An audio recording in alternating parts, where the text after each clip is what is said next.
Moses and Elisha. Again, I ask you to write that down. I ask you to highlight Moses and Elisha. Out of all Old Testament figures, why Moses and Elisha? I want to camp here. Out of all Old Testament figures, why those two? We just gave you a snippet of why we believe. I want to argue why I believe Moses and Elisha are there as well, on top of what we've already established. Because you do understand there are no coincidences in the kingdom. There's a reason why these two specifically are here. We said that God is a God in motion. We've been building our case for the last several weeks now. God is a God in motion. Now, what in the world, Pastor Lowry, does any of this have to do with Isaac, Esek, Sitnah, and Rehoboth? What does any of this have to do with Noah and the three sons? What does any of this have to do with Hail Mary? What does any of this have to do with incentive? And everything that I've taught over the past 2.5 years. What does any of this have to do with Luke 19 and 40, that if 39 and 40, that if these should hold their peace, the rocks should immediately cry out? You mean to tell me over the past 2.5 years that I've had Reform, that I have been building and setting up for this very, very moment, that no one series was isolated?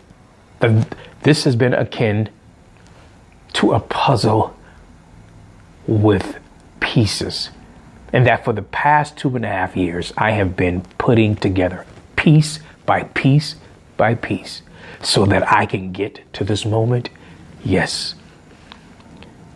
The discipline that's required to build, to get to John 4, demanded that I not rush to the Samaritan woman in the conversation at the well, but rather we would take our time and build. And God had the same mindset when it came to bringing Moses and Elisha. We have to go now to Moses and Elisha. Look in Joshua chapter 1. The book of Joshua chapter number 1. Now, if you understand what God did in the Old Testament, you understand that the Old Testament just was a shadow of things to come. And because we said that God is a God in motion, that God is progressive, that revelation is progressive, then I don't want you to see what Jesus did in the New Testament as being what he initiates in the New Testament, as if it just started in the New Testament. I don't want you to see that. I don't want you to see that as what Jesus did or what he's sharing as just starting or it instituting, as if Christ comes and just starts a new thing, as if he comes and just does a new thing, as if the new thing starts when Christ got here. No, I don't want you to do that. As a matter of fact, don't read the Bible, Old Testament and New Testament. We said before, start with the new. Go backwards forward to the old, because that's the direction that God moved from the beginning.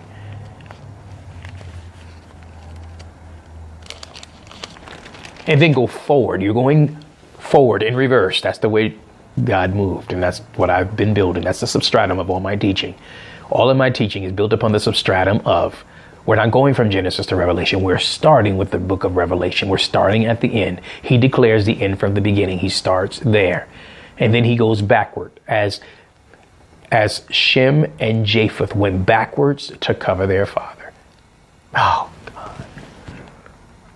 That's why that was so monumental and so pivotal.